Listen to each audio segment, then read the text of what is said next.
Welcome to another episode of the GayBarchives show, where we explore gay history one bar at a time. I'm your host, Art Smith, and today our guest is club kid, fashion designer, and journalist, Ernie Glam. Welcome to the show, Ernie. Thank you. It's great to have you here. I'm kind of excited to hear about your long history in the New York City club scene. I'm happy to talk about it. It's always a pleasure reminiscing about the past and celebrating the present.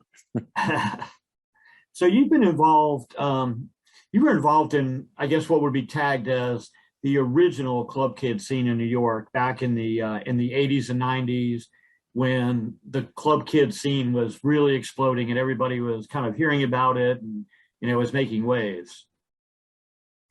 That's right. I mean, I kind of found out about it, or I must have read about it, to tell you the truth, it was already happening when I started hearing about it.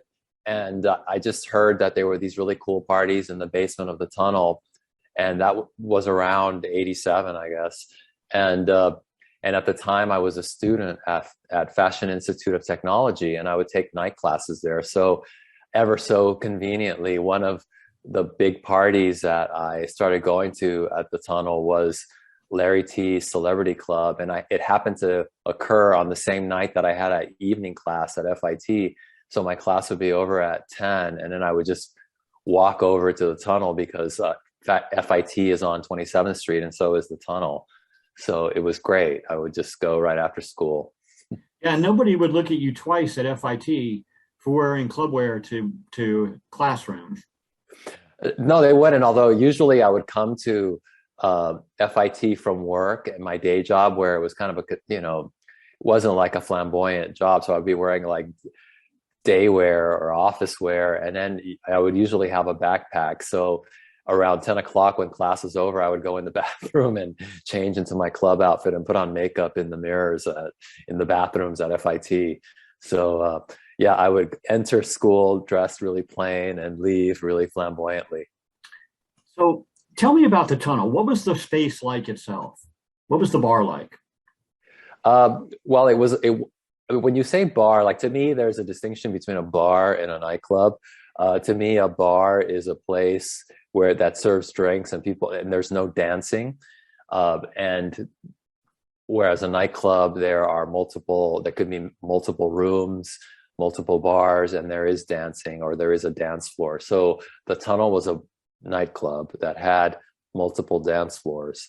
And you would go, it was built inside a early 20th century building that was essentially a garage for trains. So before there were bridges or tunnels from New Jersey into New York City, the trains would come across the river in barges, and then they would be unloaded onto train tracks on the edge of the river, and then they would be moved into these long warehouses that were the lengths of trains, where they would be kept for storage and for safety.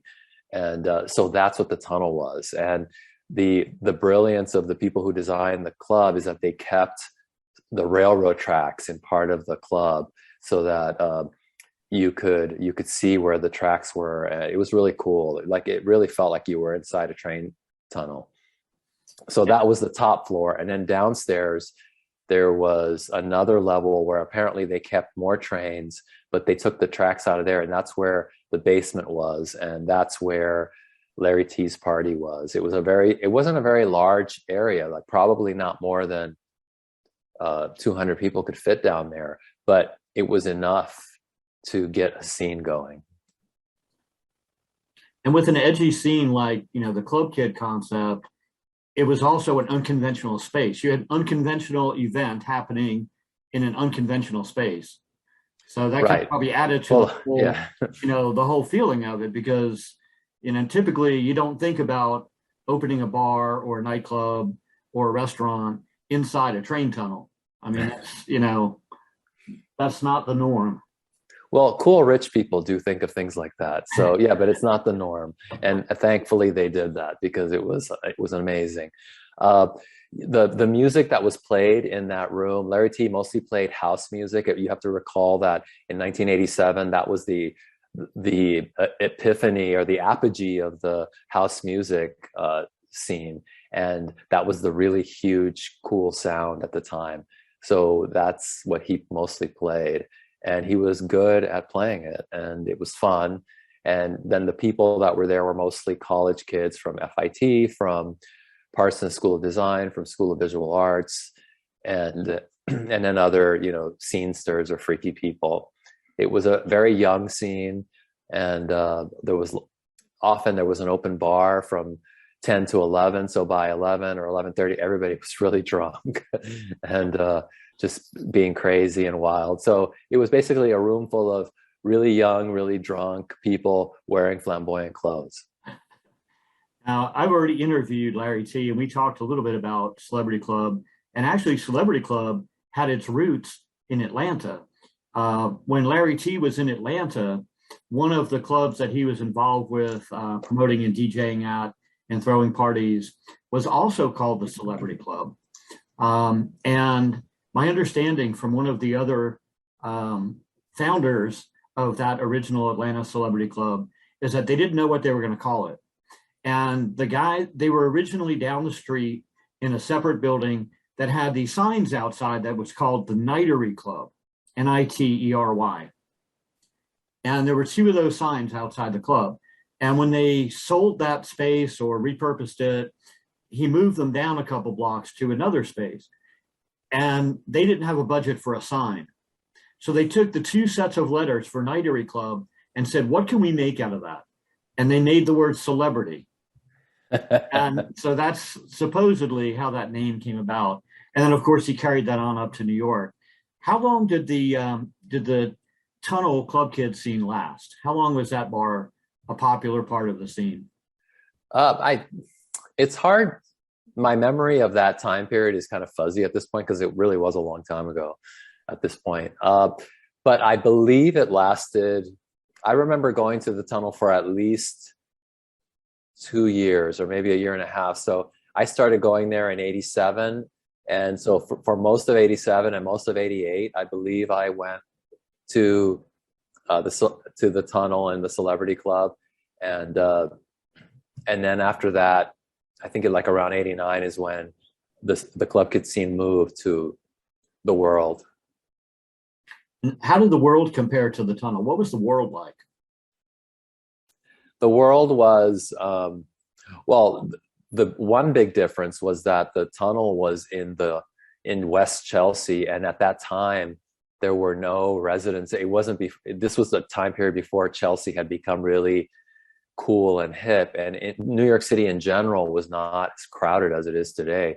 So that area was completely abandoned. When I would walk to the Tunnel, it would just be emptiness. Like you'd walk by all these factories and warehouses, and there was nobody on the street and no cars other than, the only people on the street might be prostitutes. And then the only cars would be like guys driving around trying to pick up the prostitutes. Because on 28th Street was a big prostitute area. So it was around the corner from the Tunnel. But it wasn't crowded. And then where the World was in this really scary part of the Lower East Side, where that was not gentrified, and you didn't necessarily feel safe walking around there. And there were a lot of people on the street, but they were like very unsavory, threatening people. And then if you were walking in drag or in some crazy flamboyant outfit, you weren't necessarily sure that you'd make it past a group of homeboys who wouldn't start a fight with you or like start harassing you. So that's what the World was like. I didn't actually like that location. The club itself was an old social hall from early 20th century or maybe the late 19th century. And it was a ballroom, and it had multiple floors. And I remember one of the scary things about it was on the lower floor, whenever it was really crowded on the main dance floor, which was the upstairs, you'd see the ceiling kind of vibrate, move up and down. And I just always felt like it was a matter of time before the floor would just collapse and everybody would come, plunging to the ground floor. But it was a cool space. And the thing that I liked about it is that they created a side club to the world that was called the It Club, which is where all the club kids hung out. And it was a very small space. And it was perfect for the club kids because there were enough of us to occupy the space and not have it seem empty. And we could have our own fun parties there and not let all the, bridge and tunnel people in. And then if we wanted to go out into the main part of the club to do whatever, flirt with whoever or just interact with other people, we could. It was cool.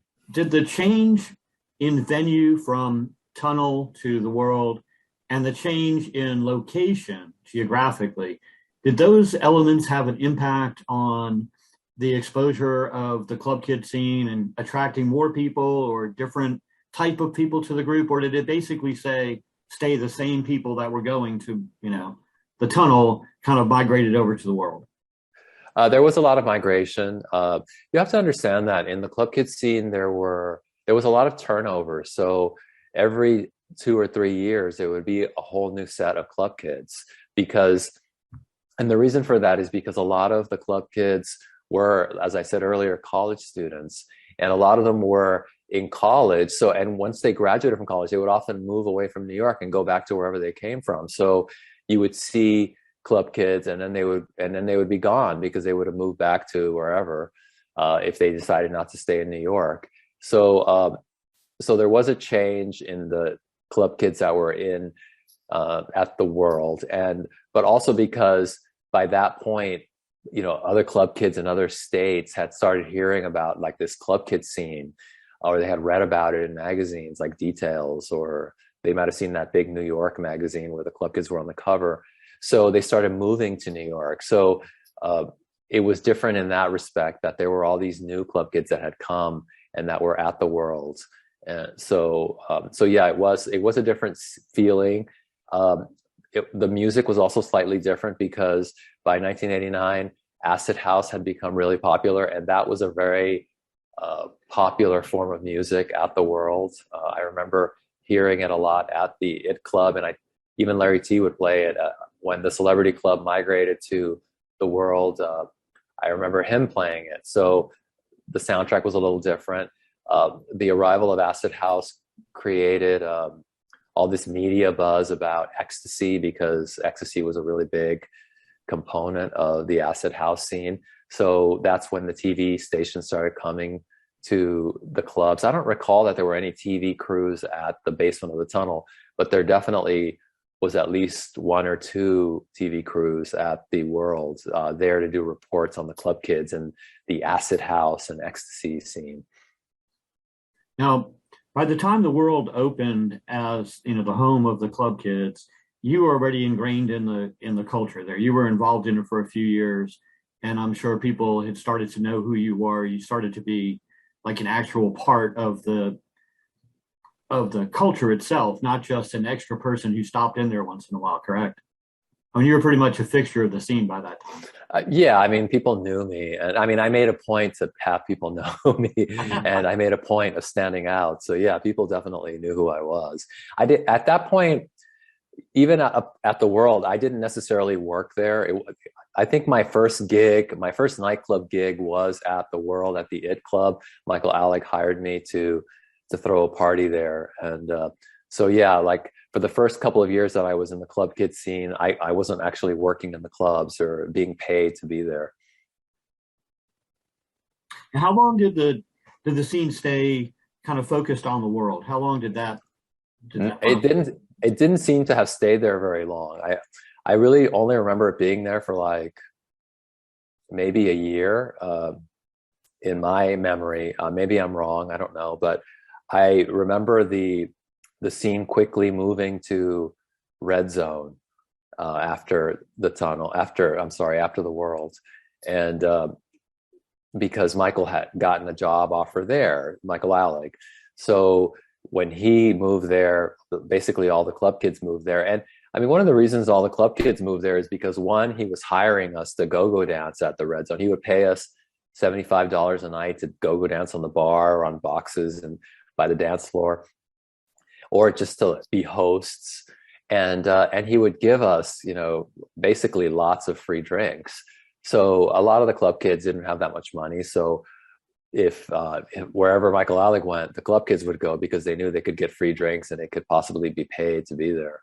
So that's why a lot of us moved to the Red Zone. But the Red Zone was genuinely a very fun nightclub. That was a completely different scene too. That was on 54th Street in Hell's Kitchen. And at that point, Hell's Kitchen was not the trendy brand that it is today. And it was still kind of like a sketchy area, kind of desolate. And the nightclub was located in a former ABC sound studio where the Gothic soap opera Dark Shadows was recorded. Oh, how appropriate. Yeah. I think Vincent Price might have been one of the first club kids. Well, I loved Dark Shadows as a child, so it delighted me to no end. To every time I was at the tunnel, to think that I was walking around and go-go dancing in the same environment where Barnabas Collins was, Right. coming out of a coffin. It was so cool. Like it was a thrill for me. You mean at the Red Zone? Yeah, at the Red Zone. At the Red Zone, yeah. Yeah. And I grew up in New Jersey, just across from New York. I was about 20 minutes away by train. And I remember Hell's Kitchen back in the time when I was in high school and in college. Hell's Kitchen was a place you did not go by yourself, even in the daytime. I mean, you Right. wanted a bodyguard or you wanted to be in an armored car or something. Yeah, it was considered a bad neighborhood. So, of course, we know how much that's changed. Yeah. So now you've gone from, an old train station up to, a film, a TV studio. That must have been a huge difference in the environment itself. I mean, just the way It was. I mean, well, it was the train station, the train tunnel to the 19th century, ballroom in the Lower East Side for immigrants, and then to the former ABC sound studio. So yeah, they were very different environments, but like nightclubs all kind of look the same on the inside. They've all got flashing lights and right. dance floors and bars. So a lot of times it doesn't necessarily feel that different. I mean, the Red Zone definitely looked like a TV sound studio because it was set up that way. The world looked like a ballroom. I mean, it was a giant chandelier on the second floor. And then, the tunnel was just like, a freaky train tunnel, so like you couldn't really design that. It pre-existed, the nightclub. So yeah, they were different environments, but on the inside, I mean, you kind of felt like you were in the same type of space. Now, the transition from tunnel to world to Red Zone, from the beginning of the tunnel to the end of the Red Zone years, we're only talking about 4 or 5 years here, right?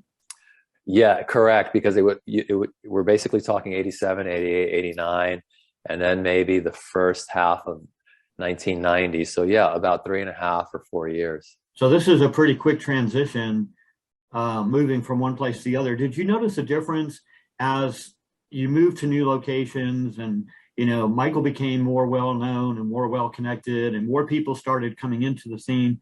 Did it change the vibe, the energy? Did you see more people getting more into the costume concept and the extravagance, or was there really no change? Was there really the same kind of feeling up to that point?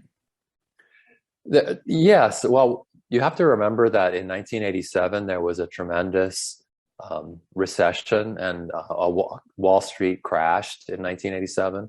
So that caused like a recession in New York City, and I think throughout the country. It caused a lot of nightclubs to close. Like wealthy people stopped spending money the way they had been in the early to mid 80s. When I first moved to New York in 1984, the parties in New York City were extremely lavish. You could go to parties and there would be all these celebrities, and it would be 2-hour open bars, and they were constantly serving champagne, and people were dressed in really expensive clothes, designer clothes. You fast forward to 87, 88, and by then clubs had closed down. Most of the mega clubs had closed. And the partying had shifted to smaller, more intimate clubs. And you didn't necessarily see all these Wall Street bros out, spending lots of money. So that's the milieu that the club kids emerged out of, that, that vacuum of lavishness and the absence of celebrities and the absence of big budgets. So we were like the small budget celebrities that took the place of the big budget real celebrities. And so what happened as we got closer to 1990 and New York City recovered, you did see nightclubs recover, you saw the economy recover, you saw people starting to spend more money. So yeah, I noticed definitely that we were making more money. Our parties became more, as Michael Alig became more successful, his budgets became bigger, he could hire more people. As we got more publicity, more young people in different parts of the country found out about us and decided, oh, let me move to New York to be with all these club kids, because that's what I am, So yes, I definitely noticed that. And it had already started by 1989, 1990. Now, Michael Alig was a big part of this whole growth of the club kid scene in New York City in those years. And a lot of people know him, of course, for the Party Monster movie and that whole image of him. But you knew him, from the mid 80s into the 90s, when he was really kind of a driving force in the club kid scene. What do you think was the reason for that? What was it about him that made it possible for him to become the king of the club kid scene and drive these parties into being successful and popular?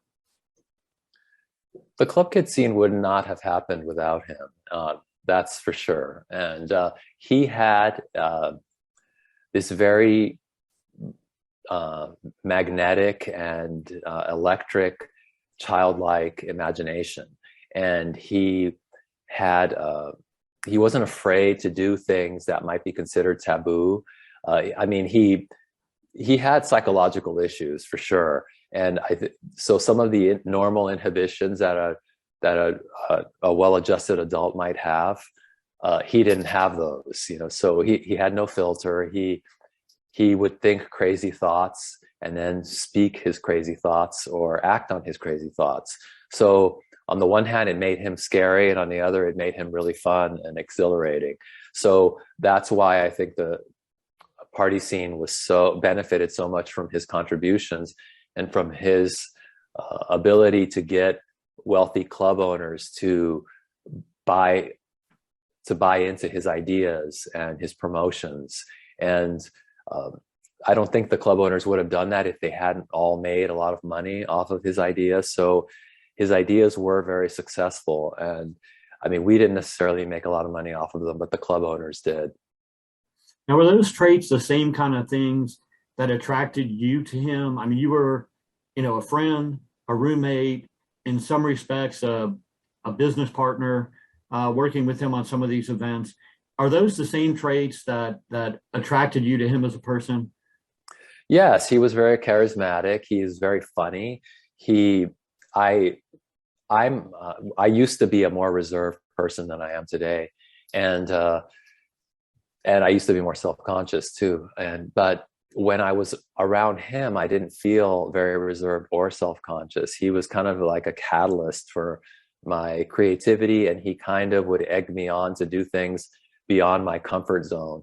And it was that ability of his to kind of push me out of my comfort zone that sometimes would scare me, but other times would really exhilarate me and make me feel just wonderful and excited to be with him and to, have him as a friend and to just buy into his ideas, no matter how crazy or scary I thought they might be.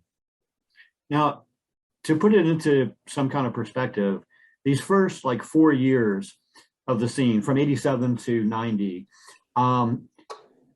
that was before the extreme drug use, right? That was more of a recreational drug scene and people just letting loose a little bit and partying. But that was before Michael really went overboard in the drug scene and some of the other people that we hear about, correct? Well, I mean, I'm not sure how you would define extreme drug use because, one person's Well, personal true. consumption might be somebody else's extreme drug use. Um, what I would say is that he was not addicted to drugs in that time period, at least from what I could tell. And he was highly functional and very successful. And, I didn't really know him to get messy in that, especially in that 88 to 1990 period. He was very ambitious, and yeah, he wasn't a mess at that time. Now, that same time frame, while y'all were taking your parties from the tunnel to the world to the red zone, the Limelight had been established already for quite a while as a club in Manhattan. And it had its heyday, 10 years earlier or 8 years earlier, and then started to decline. So during the late 80s, the Limelight was kind of in trouble, right? It wasn't the it bar. It wasn't the place that everybody talked about. It was like, yeah, it used to be really cool. I remember going there 5 or 10 years ago. Um, and then somehow you and Michael and some of the other people in your circle connected with Peter Gatien, and you decided to move the club kid parties to the Limelight. How did that go down? How did Peter Gatien become involved in that?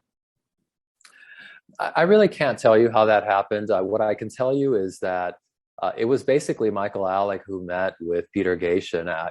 I'm not sure who approached who, but it was definitely them meeting. And then somehow Peter invited Michael to come do a party at the Limelight and to do it on a Wednesday night. And presumably he offered Wednesday night because that was probably his deadest night of the week. And, he needed something there. So, and Wednesday was a really good night for us because at that time in New York, all the coolest parties in New York all occurred on either Tuesday, Wednesday, Thursday, or Sunday nights. So there were never any cool parties on Fridays or Saturdays. So those are just like the Bridge in the Tunnel nights. And so that's how that happened. And, Peter offered Michael a night there and gave him a budget to have, print expensive invites and have a lot of go-go dancers and hire DJs. And it worked. I mean, we were able to get a scene going there. I mean, Michael already had a crowd. So there was no question that when he moved to the Limelight, that hundreds of people wouldn't come to the party. We knew that they would, but the Limelight was an enormous nightclub. So even if you had a following of 400 or 500 people, that wouldn't necessarily be enough to fill the Limelight. So it had to be more. We had to get more than that, and that was the challenge when we arrived at the Limelight. So what were your thoughts when Michael first told you about moving to the Limelight? I mean, you've already been in three unconventional spaces um, for his parties, and now you're moving to a fourth, much larger, much more infamous space, formerly a church. That's this monstrous club space. What were your thoughts? Were you excited? Were you concerned? What did you think when he said, "Hey, we're going to be doing it over here"? I was excited about it. Although it's funny because before Disco 2000 started at the Limelight, Michael and I went to the Limelight on a Wednesday night to see what it was like. and and basically they had the night that we were there, they were doing women doing jello wrestling inside these big inflatable swimming pools. So like they were these, bimbo-y women in bikinis that were wrestling each other in jello. And then there were all these sleazy men in the audience. A lot of them were ultra-Orthodox Jews wearing, their full ultra-Orthodox Jew regalia, the hats and the, ear curls and the long suits. And, which to me was shocking because I thought these guys are really religious. What are they doing watching such a sleazy thing like this? But then I realized that they weren't religious. It's just the look for them. So that was the main audience on a Wednesday night. So I thought, we're going to have to replace this with something better. And I didn't think it was going to be that heavy of a lift to replace it with something better, because anything would have been better than that. But the challenge was trying to get 1,000 people to come. I knew that we could get a few hundred people. But I was excited because the Limelight was even then, although it had become a joke by 88 or 89, it was still legendary and iconic, and it was exciting to have the opportunity to work there. And when you start a new party, you never know if it's going to be successful. Like, so many parties start in New York and they don't last more than a few weeks. And I was involved in parties that didn't last more than one night. So it's very hit or miss. And sometimes you don't know what's going to succeed and what isn't going to. It's funny that you mentioned the Jello wrestling, because around that same time frame, I had come to visit my cousins in Florida, and they were straight. One of my cousins said, "Oh, let's go out to a club tonight." And we went out to this bar that he chose, and they were doing Jello wrestling in the bar. And I can still to this day smell that cheap imitation strawberry Jello, that like the whole bar smelled like strawberry Jello. And it's one of those funny things. You look back and you said, so somebody sat down one day and said, "Hey, this is a good idea for entertainment."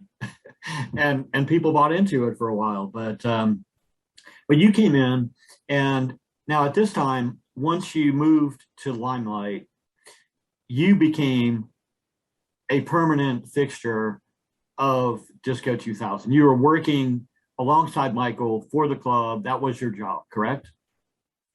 Yes. Well, one of my jobs at Disco 2000 was to be Clara, the carefree chicken. That was the mascot of the club.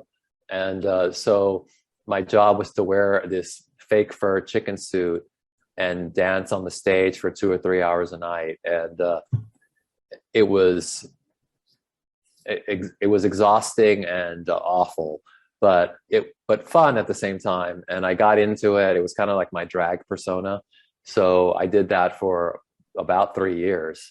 And then in the daytime, at some point, Michael hired me to like come into the club to help him in the daytime, because in the daytime you would have to work the phones to get people to come to the party, because back then we didn't have the internet. So if you wanted to invite someone to your party, you couldn't just, press a button on Facebook and send an invite to 500 people. You'd actually have to pick up the phone and call 500 people 500 times. So it was very time consuming, and he needed help. Now that Clara costume, rumor is that was a stolen costume, that somebody borrowed it from a local costume shop and never returned it, and you just decided to appropriate it for a character at Limelight. Is that actually true? It is true. What happened is that Michael rented 3 costumes, and there was a chicken, there was a dog, and there was a bear. And I guess the idea originally was that he was going to bring them back to the costume store after a week or 2 weeks, but of course he never did, and we kept them. And the problem was that the other 2 costumes, that we could never find anybody that had the commitment to the costume and to the concept the way I did. So those 2 costumes kind of fell by the wayside, and because nobody would wear them. And the funny thing is that chicken suit became really popular, and it appeared in newspapers and in magazines and on TV. So we always thought that at any moment the costume company owner was going to come to the Limelight and demand that we return the chicken suit, but nobody ever did. Now, in keeping with your FIT education, you couldn't just wear that costume as is. So you had to take your fashion training and embellish it. As I recall, maybe the original embellishment to it was some long feather eyelashes and some other accessories added onto the chicken to make it a little bit more funky. Yes, definitely. I made outfits for the chicken suit. So I was basically, so this is the perversity of my job at Disco 2000, I was often at Disco 2000 wearing like a club kid outfit. And then when I would have to go in the back and put on the chicken outfit. So then I had an outfit, the chicken outfit on top of my club kid outfit. And then often I would make an outfit for the chicken suit. So then I would have an outfit on top of the chicken costume. So I would essentially be wearing 3 layers of clothes in this really hot nightclub. It's a wonder I just didn't die from heat stroke. Now, so you've obviously been memorialized in a lot of pictures and a lot of articles that have been written about the club kid scene. And of course, Clara has appeared in many places. Not that everybody would necessarily know it was you. She doesn't look a lot like you. But I keep seeing pictures as I've been doing my research and getting ready for this interview. I keep running across different pictures of Clara in various places. And must be kind of interesting. What happened to the costume? Do you still have it, or somebody have it? No, when I was the guardian of the costume while I performed as Clara, and it was in the summer of 1993 that I just decided that I didn't want to do Clara anymore. I didn't want to work at Disco 2000 because by then, things have gotten really druggy, and I kind of wanted to downscale my drug use and partying because I thought it was getting out of control. So one of the steps to do that was to stop working at Disco 2000, and after I turned in the costume, it got lost somehow. Or my suspicion is that it was kept. We often kept it in these black hefty garbage bags, and I'm thinking that one night somebody probably just put it in one of the garbage bags and left it on the floor in the club, and then like the cleaning people might have just thought it was garbage and thrown it out. So Clara is gone. Yeah, she's in a landfill somewhere. So while you were at Limelight, you had the opportunity to interact with somebody who was well known in the New York club scene and other cities as well. He owned the Limelight. He later owned also the Tunnel, Club ABC. What else did he own? He owned the Limelight in Atlanta, Petrus in Atlanta, several other clubs. And so a lot of people know his name, Peter Gatien. What was your experience like with Peter Gatien? I wouldn't say that that I particularly liked him. I didn't dislike him, but in today's vocabulary, I guess you might call him a boss hole. I thought that he was kind of dismissive of me and other people, and maybe that's because he was in the club scene and he's accustomed to a lot of dysfunctional people working for him, and I'm not sure, but I didn't feel that he treated people very particularly respectfully. So that was my interaction with him, and because of that, I didn't really like him. And then at that time, I didn't have the social skills that I have today, where if somebody were treating me in what I considered a disrespectful or rude way, where I would just like call them out on it and ask them to stop doing that. So, I didn't ask him to stop doing that. And instead I would internalize it or just allow it to bother me. So I can't say that it was a particularly warm relationship, although I don't really have anything against him at this point. That was a long time ago. I appreciated working at the Limelight, and he did employ me for several years, and it did help me out in terms of my career. At the time that you were working at the Limelight and you were performing as Clara, you were also involved in promoting the Disco 2000 events and other Club Kid events through a publication called Project X. And I guess at that time, Peter Gatien was funding part of that publication. Yes, he was. That's one of the reasons why I, don't dislike him, because, he did contribute a lot to the club kid scene, and he helped many of us advance our careers in different fields. Now, Project X had been around for a couple of years before the Limelight connection, correct? Like late 80s? Yes, it had been started by Michael Alig and Julie Jules in the late 1980s, I think around 1987 or 88. And it was, that was during the time period when zines were big. And for people who don't know what zines were, they were often these photocopied magazines that people would just make with a Xerox machine and scissors and staple them together and give them out. So that's kind of how newsletter.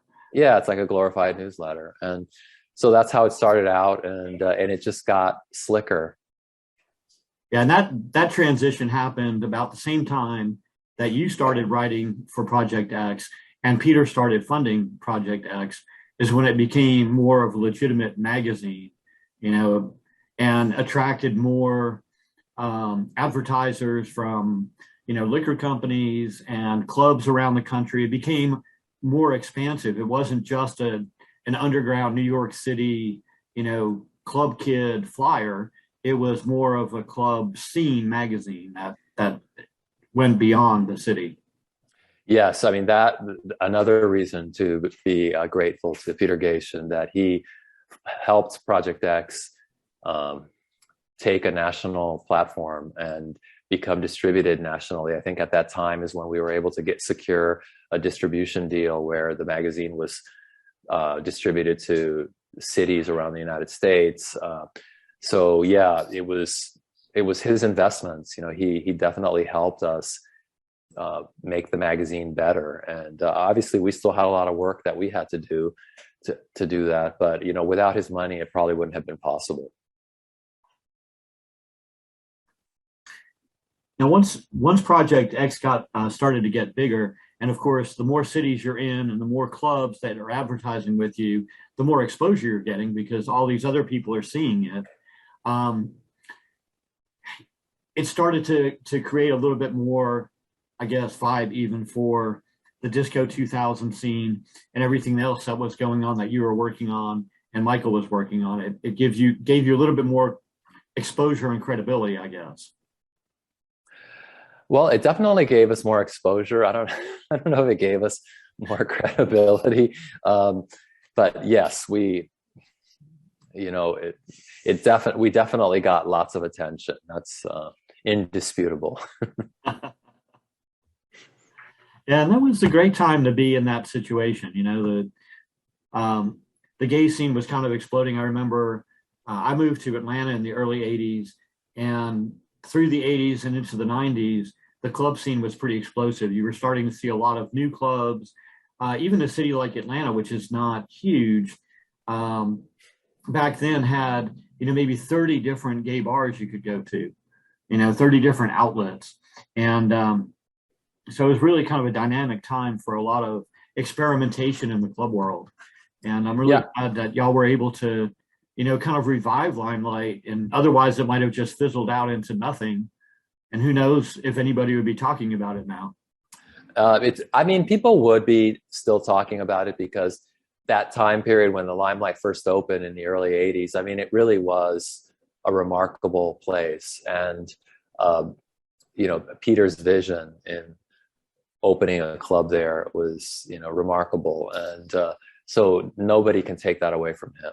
And what I feel that we did is that we helped give the Limelight a new life. And that then, basically cemented that aura of coolness that it already had, and, brought it to a level of, I don't know, legendary, status, and that nobody will ever forget at this point, because it's probably the most famous nightclub in New York, after Studio 54. Yeah, and that's kind of odd because Studio 54 lasted about 5.5 minutes, I think. And yes, the Limelight. Yes, that's true. The Limelight lasted much longer than Studio 54. So yeah, it was a great space. And it's interesting what you said about the early 90s having like a renaissance of nightlife, a gay nightlife in particular. I think one of the reasons for that was, if you recall, that there was a tremendous trauma from the AIDS epidemic during the late 1980s, and it was really scary to to have sex in the 80s, and that really hurt gay nightlife. And then seeing all these young gay people dying during the late 80s also put a big damper on gay nightlife. So by the early 90s, when we were beginning to see the antiretrovirus drugs that were coming out and that were offering if not cures, at least treatments for HIV, I think that helped bring a revival of nightlife, in addition to just a more widespread awareness of safer sex and how to avoid becoming infected with HIV. Yeah, and I think it may have also contributed to the popularity of the gay publications in general at that time frame, because before the 80s, I knew a lot of people, in the gay scene that were not really inclined to pick up a gay magazine because of the stigma associated with it or whatever. But once AIDS came along, it became a necessary evil, because you wanted to see the news, you wanted to hear what was going on in your community, and those things were not being covered in the mainstream media, in a fair way. As well as the nightlife scene. If you wanted to go out, you weren't going to find that information in the New York Times. It was going to be some sort of underground publication or gay oriented magazine, whether it was Project X or if it was some other publication. And one thing that I'm particularly grateful for, as I've been researching all these bars that we loved and lost over the years, one of the things that I kept saying to myself is, I really wish we had done a better job of documenting what happened 20, 30, 40 years ago in the alternative nightlife scene than we did, because the mainstream publications and the news stations were not doing it for us. And fortunately, Project X, to some extent, did help do that, did help preserve those memories. And you now have a website called projectxarchive.com, where people can go and look at, I think, almost every issue of Project X that was put out back in the 80s and 90s. And that's correct. So there is that archive, and anyone can look at it. I've actually gotten a lot of positive feedback about it from students who are interested, design students who are interested in that time period. And they go through the magazines to look at what the people were wearing and how they were styling themselves. Yeah, so it's definitely a time capsule.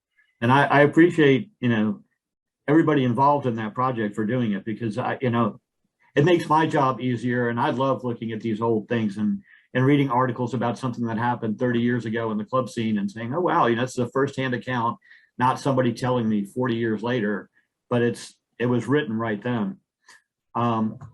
Another thing that you were particularly fortunate to have experienced at that time frame is that right there in New York City, you had a talented photographer by the name of Michael Alig, who did something in New York City that was not really done much in any city that I can think of at that time. And he was immersed in the club kid scene and documented photographically hundreds of people, events, outfits from that era that we would never be able to appreciate if someone like him had not been there to do it. And you were part of that. You would go to his apartment, and I think his living room or dining room was set up like a studio. And it was his living room. And so you would go over before you went clubbing to his apartment, and he would take out his professional equipment and lighting and whatever, and photograph you in a proper magazine format, as opposed to, flashing lights and hazy smoke and 80 people scrunched around you. I mean, you could get proper photographs of your outfits and your makeup and everything else that you were doing back then. That's correct. He was essentially a staff photographer for the Limelight, and he often shot portraits of people when we needed pictures of people to put on invites for the club. So that he was on retainer for that. And Michael Alig had the brilliant idea of asking him to start photographing all the club kids. So we would go to his apartment before the party started and have our portraits taken.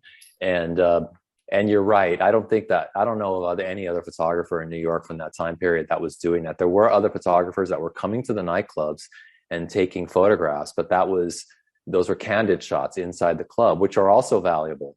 But yeah, he not only documented the club kids, he documented many of the drag queens from the scene because he was a staff photographer for Pansy Beat, which was this queer magazine. I also believe he shot photos for My Comrade, which is a drag magazine. So he documented the drag queens. He also shot photographs for HX magazine and Mark Berkeley. So he was able to document all the hot go-go boys from that time period. I mean, his photo collection, which he has now donated to the Stonewall Museum in Wilton Manors, Florida, is an amazing time capsule of photographs of the club scene from the late 80s to early 90s in New York City. I mean, it's really a monument to a lost era.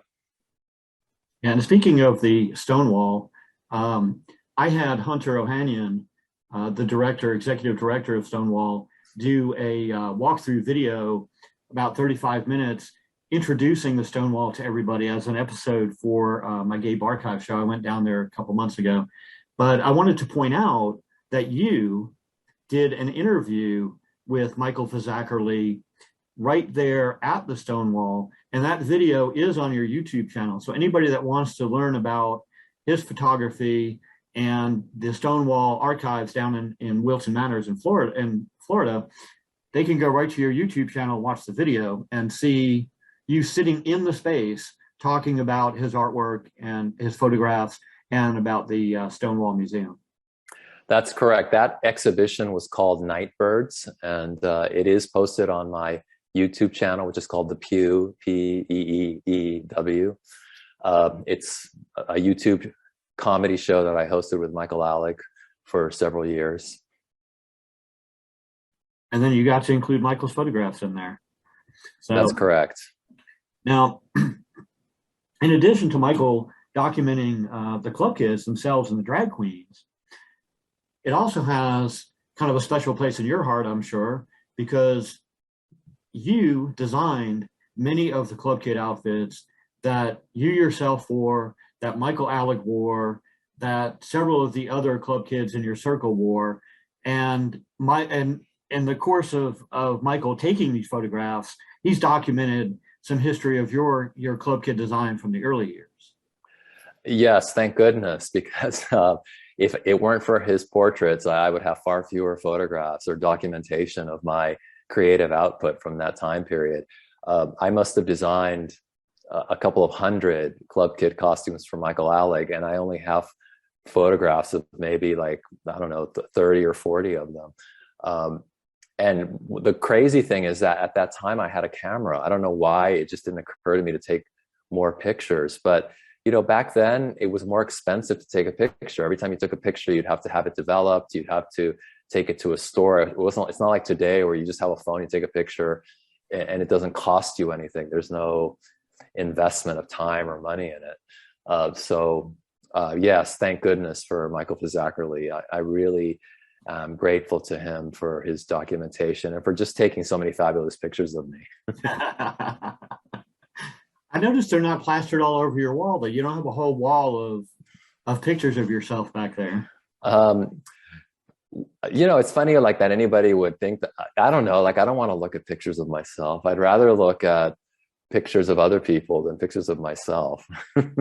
I'm not that, obviously I would say I'm a pretty vain person, but I'm not that vain that I have pictures of myself up in my apartment. I don't think there's a single photo of myself anywhere in the apartment. There are paintings and drawings of me in my apartment that other artists have made, but I don't have photographs of myself on the wall. So when you started doing these club kid fashions back in the 80s and early 90s, a lot of it was inspired just by the kind of juvenile nature of the the people and the characters that were involved in the scene. And it was also kind of steered by the fact that you had virtually no budget and we're buying end run fabrics, remnants and things to make costumes out of. And you've continued to do that. You, to this day, some 30 odd years later, you are still involved in doing original fashion design. Well, I try the best that I can. Right now, I'm mostly focused on making accessories. My main interest is making bondage gear, like basically face harnesses and eye patches and visors. So you can see that work on my Etsy store, which is called Attention Shifter. So if anybody who's curious about seeing that stuff, it's there. But yeah, I still like making things. I mean, I've always been a creator. I mean, even when I was a child, I was making things. So for me, designing, whether I'm sewing clothes or making, these face harnesses or recording songs or making videos, it's all part of a process of just making things that I've felt compelled to do since I was a kid. And your fashion designs early on in the 80s and into the 90s were pretty extreme by most people's standard. They were not, nobody would ever confuse them for being a mainstream fashion that came out of a JCPenney store. They always had an edginess to them. They were always kind of, I shouldn't say always, but frequently kind of gender bending.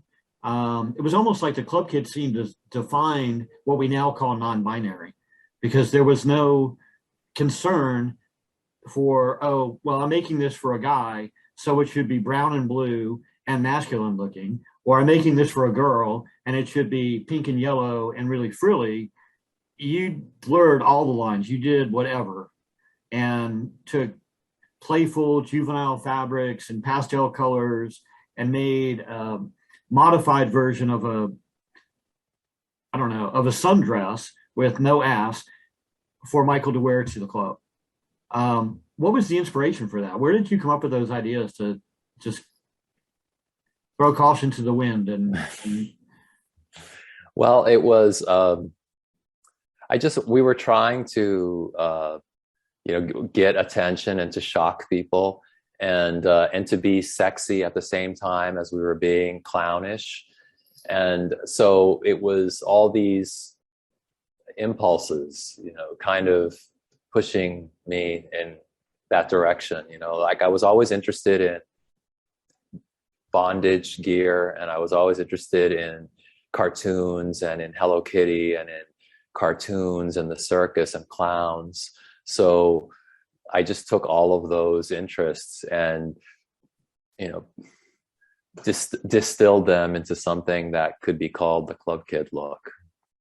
And you pretty much defined that look. I mean, we see it still today, remnants of it. I even see, one thing that it has kind of evolved into in cities outside of New York. I'm not sure what it's like in New York, but I'm seeing a lot more of what we used to call drag queens that are now adapting that whole club kid look and doing whatever they want, adding extreme elements to it that really are not functional, I guess, for what we would have considered drag in the 70s and 80s. But you're starting, that influence is still around. I mean, what y'all were doing 30, 40 years ago is still being seen out in the clubs today. It's an incredible honor to have been able to be part of the Club Kids and to help to define the Club Kid look and the Club Kid aesthetic. And mostly I was able to do that because I designed so many outfits for Michael Alig, the party monster. So to see, the way it influenced drag and the way it influenced, gender non-conforming young people is very humbling, and I'm very proud of it. And speaking of Party Monster, a couple of years ago, you released a book called Dressing the Monster, which is all about party clothes for the club kid killer. And pretty much the whole book is dedicated to talking about different looks, different costumes or fashions that you came up with, mostly from Michael Alig, with a bunch of photographs in here showing a lot of those different looks. That's right. I wanted to have like a book that would kind of explain the ideas behind the looks, because I want people to understand that the Club Kid aesthetic, at least for me and for Michael Alig, it wasn't about a bunch of young people just getting fucked up on drugs and acting like clowns. We were thinking about art, and we were thinking about fashion, and we were thinking about politics, and we were sending messages and through our behavior and our appearance. And those were kind of the goals that I was trying to achieve with that book, to just help people understand the motivations behind the fashions and the inspirations for them. And for people who are not, really huge fans of fashion history or learning about the club scene, they still have an excuse to buy your book, because on page 18, you have a picture of Michael Alig's ass with plastic pearls draped around it as one of your more extreme outfits. I think he's just wearing a jock strap with what looks like plastic pearls. Yeah, it was as simple as that. So, well, there again was our low budget or low rent effort to take something which is the jock strap and make it feminine and really gay, and to take away its I guess like it's gay masculinity, like when you associate, for us, like the jock strap represented gay culture from the 80s of like these muscle clones and people with perfectly chiseled bodies wearing just a jock strap and looking amazing. And for us, it's like, well, let's take a jock strap and put something that these gay clones would never want on their bodies, which would be pearls, because it would subvert their fake masculinity. So that's why we did that. If I remember correctly, you even kind of made a faux jockstrap one time by gluing feathers to Michael's penis and just putting straps across his butt cheek. So it kind of looked like a jockstrap, but it was really just feathers glued to his nakedness. Yeah, I'm probably the only man who handled Michael Alig's penis and testicles more than once, and in a non-sexual way, besides a medical doctor, I guess, because I did that multiple times, gluing things onto his penis and testicles. Yeah, it was yeah, it was just part of the fun. So you were definitely pushing the envelope there, and both in the types of music that you're playing, the environments that your events were in, the fashions that you were wearing. It was all a huge statement. And part of the Club Kid scene that I think a lot of people have missed over the years is that there was an underlying message of like anti-establishmentism and anti-commercialism. It was like almost a revolt against capitalism in some ways, especially from what I've read in the early days.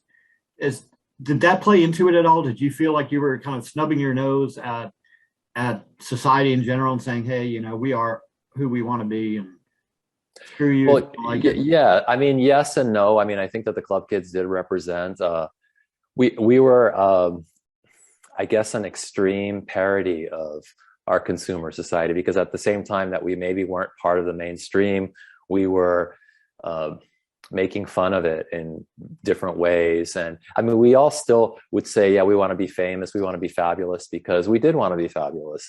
But our way of being fabulous was not the conventional way where, you might go to drama school and become an actor and then become successful in Hollywood. We did it a different way. And we were trying to distinguish ourselves from previous generations and say, we're different and we're fabulous, and and look at us. And some people thought that it was very obnoxious and were turned off by it. Other people were amused and entertained by it. And I suppose others were just indifferent.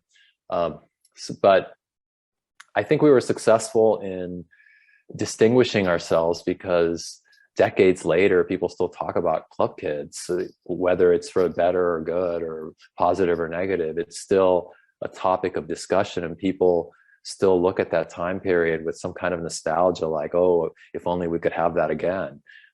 So I suppose we were successful. I suppose so.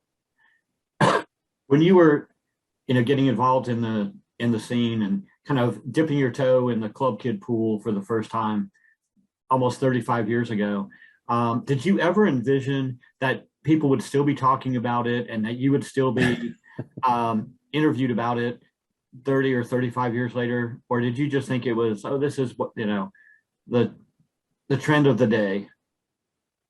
Well, I definitely thought we thought we were the trend of the day. So that's for sure. I didn't necessarily imagine that what would happen would happen. But it always was our goal. I mean, certainly my goal and Michael Alig's goal, that the club kids would become immortal, that they would become a counterculture archetype, just like we had the hippies and we had the beatniks and we had punk rockers and we had flappers. We wanted to create an iconic silhouette and archetype that would be called the club kids. So we were successful in doing that because, now people say club kid and it immediately draws an image in people's minds. So that was our goal, and I feel like we accomplished it. I didn't necessarily think that 35 years later I would still be talking about it, but I'm glad to be talking about it. I'm glad we were able to cement that image in the popular consciousness. And I'm glad you did too. And it was great talking to you about some of these club memories going back 30, 35 years, learning about the way the kind of whole scene evolved and not looking at it through, the Hollywood filter of what they want to focus on to make it, popular or dramatic or whatever, but actually talk about what it was like from a firsthand experience. Now, I understand that even today, you still go out clubbing and you still express your own personal sense of style with accessories and different fashion items that are either designed by you or embellished by you some way. You still embrace that, the soul of what you were doing 30 years ago. I do. And, sometimes, on social media, there's lots of, hateful people. So I will get messages from people telling me that I need to move on or, get a life or whatever. But for me, it's something that I've always done. I've done it since I was a teenager and I love doing it. And I love creating, stunning looks and looks that you won't forget. I love walking into a nightclub and being the most flamboyant person in the club. I mean, maybe not everybody wants to be that, but I love doing that. So I don't feel that there's any reason to stop doing that. And you do it well. I saw the picture. We're going to put it up in the video, but I saw the picture of you from New Year's Eve just a couple weeks ago, and that's definitely a look that you won't forget. I mean, you walk in. I tried. Yeah, I mean, it's 2020 or 2022 actually, and I'm actually turning 60 this year, so I want to enter my 60s looking fabulous. So you're doing a great job of it. Thank you. I appreciate you taking the time to talk about these clubs, and hopefully we'll get to do another segment, down the road, a month or two from now, and talk about some of the more current bars that you've been going to and what's going on in the scene, the underground scene in New York City and the surrounding boroughs. So thank you for spending some time with us today. Sure. I'd be happy to do that, especially once the pandemic is over. When we go back to normal, there'll be lots to talk about. All right, then. Well, thank you. All right, take care. Have a great evening. All right, take care. That concludes another episode of the GayBarchives show. For more information about this episode, or to find more episodes, visit GayBarchives.com.